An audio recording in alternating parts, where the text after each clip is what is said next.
Good morning students. This session is for class 11th and we are studying circular motion. Students, in previous class we have completed centripetal acceleration and centripetal force. In this session we are going to understand the instantaneous acceleration in circular motion, and after that we will find out the relation between linear acceleration and angular acceleration. Okay, so let's start this topic. You can see here the topic on the screen, that is relation between angular acceleration and linear acceleration. Okay, so you can see here. Let me first define what is meaning of linear acceleration, and then I will give you idea of instantaneous acceleration. So students, linear acceleration is the acceleration in linear motion. Now you can say when there is change in linear velocity with respect to time, then that is known as linear acceleration. Okay, so you can write for linear acceleration a is equal to, you can write a is equal to delta v upon delta t, where delta v is change in velocity, this delta v is change in velocity. Okay, so this is known as linear acceleration. This is a vector quantity. Now if this delta t, it means if delta t tends to 0, if this delta t tends to 0, it means if this time interval is very small, this same acceleration becomes instantaneous acceleration, and you write the formula a is equal to dv upon dt. Here this time interval dt is very small, so this change in velocity is in very small time interval, and it is defined as the instantaneous acceleration. So I hope you understand the concept of acceleration, then how it is changed into instantaneous acceleration. Similarly, the angular acceleration is defined as, so we are going to understand concept of angular acceleration. Okay, so angular acceleration is rate of change of angular velocity. Okay, rate of change of angular velocity. So it is denoted by alpha and it is given by delta omega. This is angular velocity, delta omega upon delta t. Okay, delta omega upon delta t. This is angular acceleration. Okay, now if this delta t is very small, if this delta t is very small and this is tending towards 0, then this delta omega upon delta t becomes alpha is equal to d omega upon dt. Now this is defined as the instantaneous angular acceleration. So this one is instantaneous angular acceleration. Okay, now our aim is to find out relation between angular acceleration and linear acceleration. Okay, so let's start this topic, because now we know about linear acceleration and angular acceleration, and also we know about instantaneous linear acceleration and instantaneous angular acceleration. So now we are ready to understand how we can find out the relation between angular acceleration and linear acceleration. Okay, so let us start with the definition of instantaneous linear acceleration. Okay, so now we are going to find out this relation, that is our desire. in this topic. So the acceleration of a particle is given by, you can see here, the acceleration of a particle is given by, so this acceleration means linear instantaneous acceleration. So linear instantaneous acceleration is given by A is equal to dv by dt. This is change in velocity in very small time interval dt. Okay. Now since the relation between linear velocity v and angular velocity omega is given by v is equal to r omega, you can see here, this is the relation between linear velocity and angular velocity which we have already completed. So must remember this formula. This is v is equal to r omega, where v is linear velocity, r is radius of the circular path, omega is angular velocity. So you can replace this v by r omega. Okay, so you can see here A is equal to d dt of r omega. Okay, now we are going to differentiate these r omega with respect to time. So you can differentiate, so A is equal to r, in first case r is taken as constant and omega is as a variable, so r is taken as constant and we will get d omega by dt, plus now we take omega as a constant and r is variable with respect to time. Okay, this is differentiation when two variables are in product form. So here you can see r and omega are in product form. So this is the rule for differentiation. Okay, but students, you know, in circular motion the radius of the circular path remains unchanged. Okay, if it is true in a circular motion, if radius remains unchanged, this part is taken as 0. But suppose if radius is not constant, so we will not take this dr as 0, but we are taking in this case that radius is constant. So this dr, that is change in radius with respect to time, is 0. So now we get A is equal to r d omega by dt.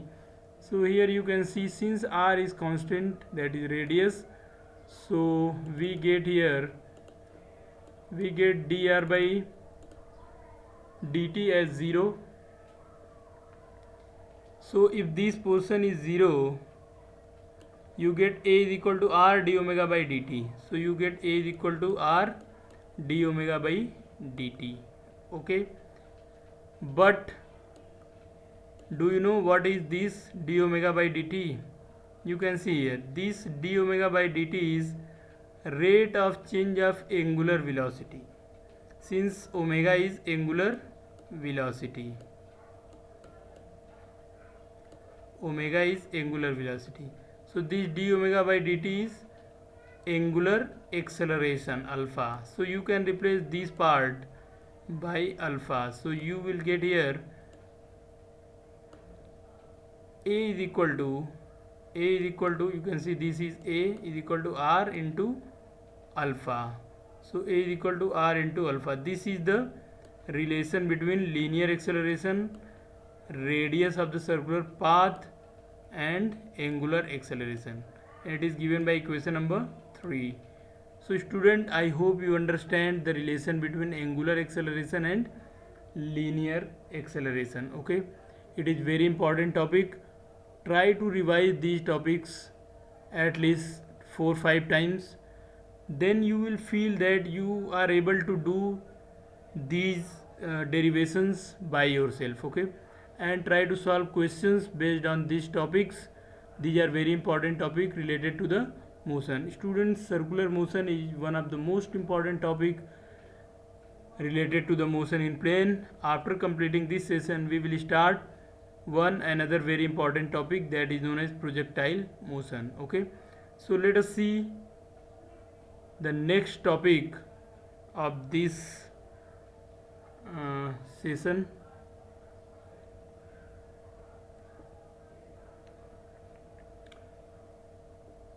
So now let us find out the same thing in more detail. Okay, in vector form you can write v is equal to omega cross r. The same thing we are here going to understand in another way. Okay, so since velocity vector is given by omega cross r, where omega is the angular velocity and r is radius vector. Okay, now you can differentiate this equation. Suppose this is equation number 1, so we can differentiate this equation number 1 with respect to time. Okay, so let us differentiate this equation with respect to time. You can see here, so differentiate, you can write here dv by dt, then d dt of omega, this one is cross omega cross r. Okay, now d v by dt is equal to, you know the concept how we can, the what is the rule of this differentiation. These two are in product, so in first case you must take one of them is constant, and in the second part the second one as a constant. So here you can see dv by dt is equal to d omega upon dt cross r. This one is actually cross.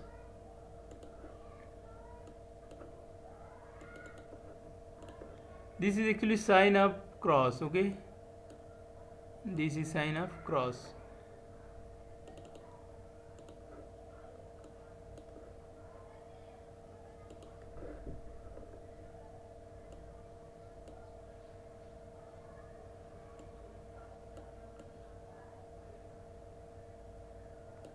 This one is cross. Now in second case, after plus you will take omega as constant, then this one is the cross, and then dr by dt. Okay, now in this equation you can see here, let me erase this part.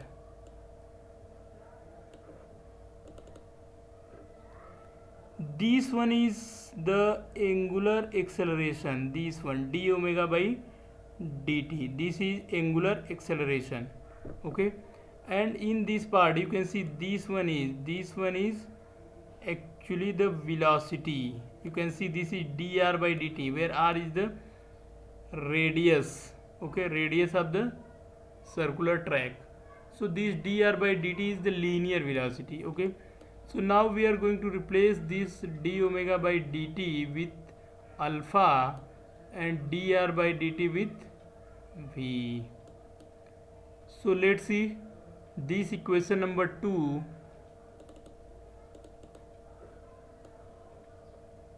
Now this equation number 2 takes some different form.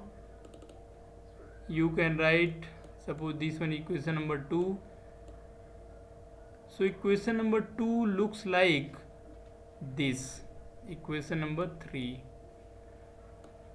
This equation 3 we got after putting the value of d omega by dt and dr by dt in equation number 2. Okay, student, these two are not x, but these are cross product, so must remember these are not x, so don't confuse that what is this here. This one is actually symbol for the cross between d omega by dt and vector r. Similarly, this one is omega cross, this one is for cross product. Okay, so now you can see here dv by dt is equal to alpha, this is the angular acceleration, cross r vector, that is radius vector, plus omega, you can see here the angular velocity, then cross v, that is linear velocity. So you can see dv by dt is equal to alpha cross r plus omega cross v. Now we know that this one is equal to a, this one is equal to a, and this one is again equal to a, but this one is known as the tangential acceleration. You can see here this one is tangential acceleration, and this omega cross v is known as radial acceleration. So at is called the tangential acceleration or tangential component of linear acceleration, whereas ar is called the radial component of linear acceleration. Okay, so since you know that acceleration is a vector quantity, it can be resolved into two perpendicular components. So you know that this radial part and this tangential part are always perpendicular to each other.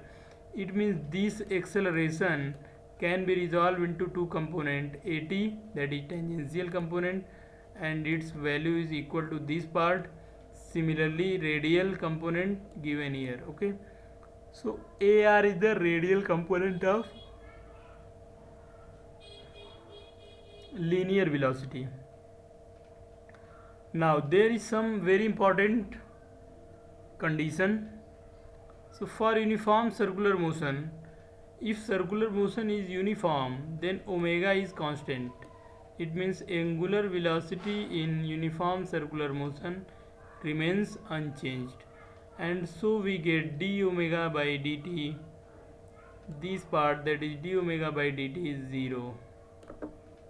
Okay, it means in case of uniform circular motion, angular velocity, the change in angular velocity is 0. It means its angular velocity is constant, so its derivative with respect to time is 0. It means alpha is 0. Now you can put this value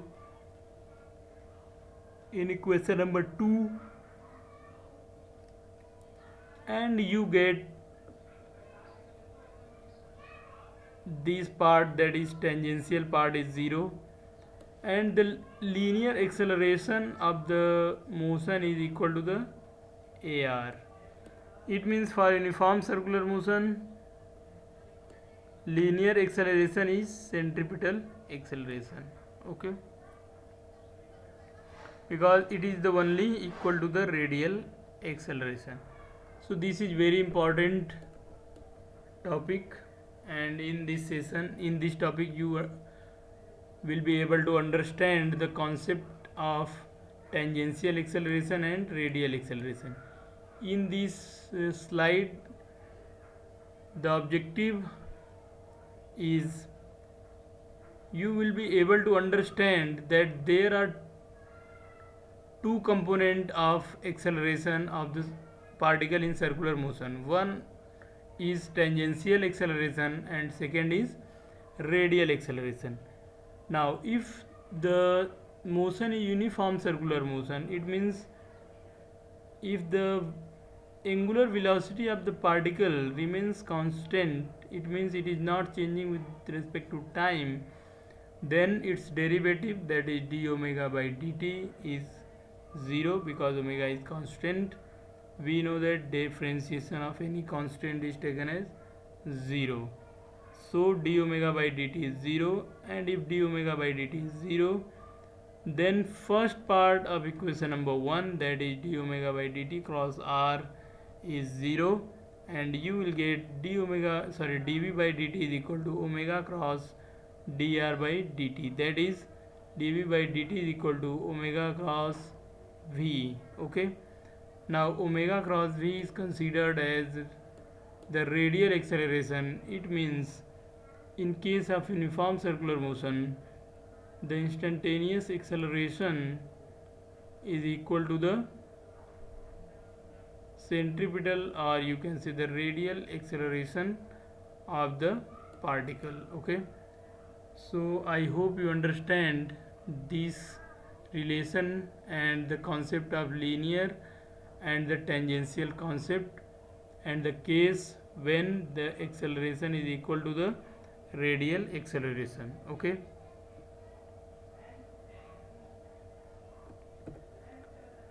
students, now we are going to study very important topic related to the circular motion, and that is known as centrifugal force. Yes, so what is centrifugal force? I hope you know about this term centrifugal force, और आपने कभी न कभी centrifugal word जरूर सुना होगा. First, let's know about the word centrifugal. What is meaning of this word? In Hindi centrifugal means होता है छद्म. छद्म मीन्स होता है, you can also, so this one is a pseudo. okay, pseudo means ऐसी चीज़ जो कभी कभी दिखती है, कभी कभी नहीं भी दिखती है. We are not sure about this. Okay, sometimes ये लगेगा कि है, समटाइम्स ये लगेगा नहीं है. तो ऐसी चीज़ों को स्यूडो बोलते हैं, हिंदी में छद्म बोलते हैं इसे. तो सेंट्रीफ्यूगल फोर्स, अब ये क्या है, ऐसा क्या है जो स्यूडो फोर्स है या सेंट्रीफ्यूगल फोर्स है, तो इसके बारे में हम लोग यहाँ पे पढ़ने जा रहे हैं. So let's start. The first point about this is centrifugal force is an imaginary force, pseudo force experienced only in non-inertial frame of reference. So let's see. Now we are going to understand what is meaning of non-inertial frame of reference. तो पहले तो आपको non inertial reference frame पता होना चाहिए. तो सबसे पहले इनर्शियल फ्रेम क्या होता है? ऐसे फ्रेम जहाँ पे न्यूटन्स लॉज फॉलो होते हैं. आपको पता है हमने ये वाला टॉपिक डिस्कस किया है जब हमने लीनियर मोशन पढ़ा है, तो वहाँ पे इनर्शियल और नॉन इनर्शियल फ्रेम के बारे में डिस्कस किया गया है. ठीक है, तो आप चाहें तो फिर से उसको रिवाइज कर सकते हैं. वहाँ पे एक पूरा डिटेल में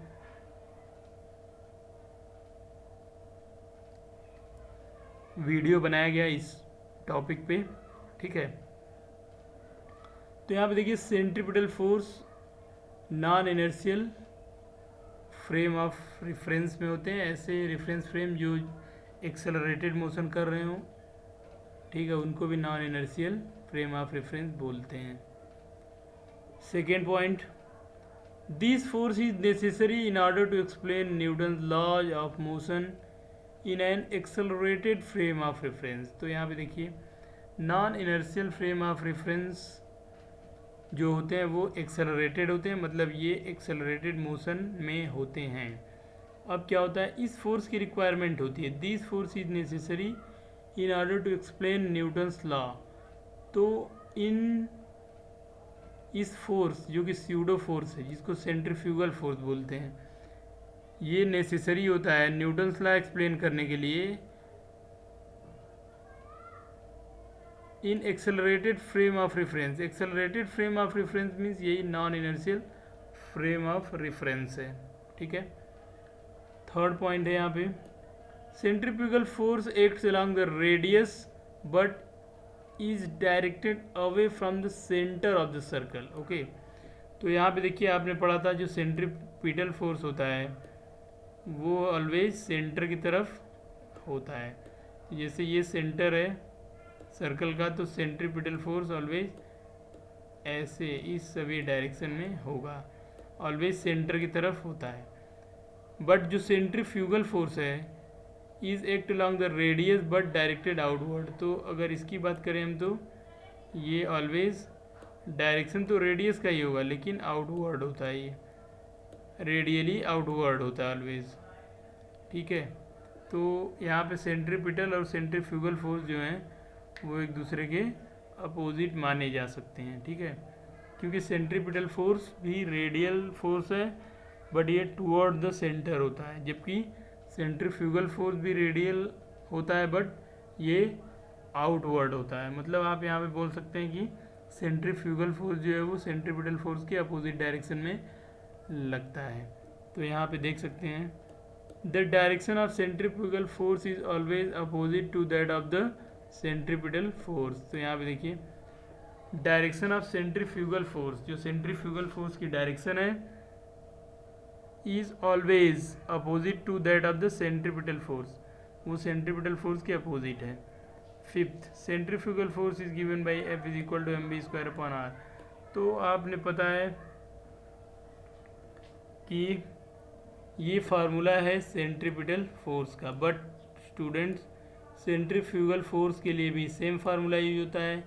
मैग्नीट्यूड में दोनों ही सेम होते हैं, बट देयर डायरेक्शंस जो होती हैं वो अपोजिट होती हैं। तो अगर आपको सेंट्रीफ्यूगल फोर्स का भी मैग्नीट्यूड निकालना है तो आप mv² फार्मूले का यूज़ करेंगे। यहाँ पे देख लेते हैं कौन कौन से जो लेटर्स हैं वो कौन कौन से फिजिकल क्वांटिटीज़ को रिप्रेजेंट करते हैं। तो यहाँ पे देखिए ये जो m है ये उस पार्टिकल या बॉडी का मास है जो सर्कुलर मोशन कर रहा है। v क्या है? v इसकी लीनियर वेलोसिटी का मैग्नीट्यूड है। अगर यूनिफॉर्म सर्कुलर मोशन है ये ऑलवेज कांस्टेंट होता है, ठीक है, क्योंकि magnitude of linear velocity is constant in uniform circular motion. अब चलते हैं आर क्या है यहाँ पे? ये रेडियस है उस सर्कुलर पाथ का जिस पे कोई पार्टिकल मोशन करता है, ठीक है। तो यहाँ पे centrifugal force F is equal to mv² type का है। इसके बाद देखते हैं यहाँ पे next point, centrifugal force is always present in rotating bodies. Okay, तो सेंट्रीफ्यूगल फोर्स कहाँ मिलेगा? जब कोई ऑब्जेक्ट रोटेट कर रहा हो, तो ये रोटेटिंग बॉडी में मिलते हैं, ठीक है। तो आई होप कि आपको सेंट्रीफ्यूगल फोर्स के बारे में कुछ यहाँ पे पता चला होगा। स्टूडेंट, ये फोर्स थोड़ा डिफरेंट टाइप का है, इसके लिए आप डिटेल में पढ़िए, बुक में पढ़िए, ठीक है। यहाँ पे इसकी सारी कैरेक्टरिस्टिक्स के बारे में बता दिया गया है कि कौन कौन सी डायरेक्शन में लगता है, किस केस में लगता है। यहाँ पे देखिए ये नॉन इनर्शियल फ्रेम में लगता है, यहाँ पे देखिए इसके लिए ये क्यों लगता है, तो ये नेसेसरी है न्यूटन लॉ एक्सप्लेन करने के लिए। कहाँ पे? Accelerated frame of reference means non inertial frame of reference में। उसके बाद centrifugal force act along the radial but directed away from the centre of the circle. तो यहाँ पे आप देख रहे हैं ये सेंटर से दूर मतलब बाहर की तरफ लगता है। Fourth, direction of centrifugal force is always opposite to that of the centrifugal force, sorry centripetal force. तो यहाँ पे आप देख रहे हैं सेंट्रीफ्यूगल फोर्स की जो डायरेक्शन है वो ऑलवेज सेंट्रीपिटल फोर्स के अपोजिट है। और आप जानते हैं सेंट्रीपिटल फोर्स की direction always centre of the circular path की तरफ होता है, ठीक है। तो यहाँ पे ये क्या होगा? अपोजिट, मतलब रेडियली आउटवर्ड होगा from the centre of the circle, मतलब कि opposite to the centripetal force. Now अगर आपको सेंट्रीफ्यूगल फोर्स का मैग्नीट्यूड निकालना है तो आपके लिए फार्मूला सेम है, F is equal to mv²/r। इसी फार्मूले की हेल्प से आप सेंट्रीफ्यूगल फोर्स कैलकुलेट कर सकते हैं, सेंट्रीपिटल फोर्स भी कैलकुलेट कर सकते हैं। Next, centrifugal force is always present in rotating body. तो जो सेंट्रीफ्यूगल फोर्स होता है वो ऑलवेज कहाँ होता है? रोटेटिंग बॉडीज़ के अंदर होता है, ठीक है। तो आई होप कि आपको सेंट्रीफ्यूगल फोर्स के बारे में समझ में आया है। Students, let me repeat the same thing. I am always repeating one statement and that is, student, try to solve at least 5 to 10 questions based on each topic. Then only you will be able to understand concept more deeply and you will be able to apply the different concept, different formulas and different conditions in application level problems. Okay, so try to solve questions every day, at least 5 to 10 questions you have to solve to understand the concept deeply, because you are looking for the competitive examinations, so you should try to solve the questions given in the competitive section of your book. Okay, and try to understand the concept and try to revise the topics every day, because you can see here, if you want to understand the concept of centrifugal force, you must know about the non-inertial frames, okay, and then inertial frame. So you can see these topics are interlinked with other topics, okay. So these, for this you must revise your chapters daily wise, okay, and try to make a good type of notes so that it will be easy to revise the things every day, okay.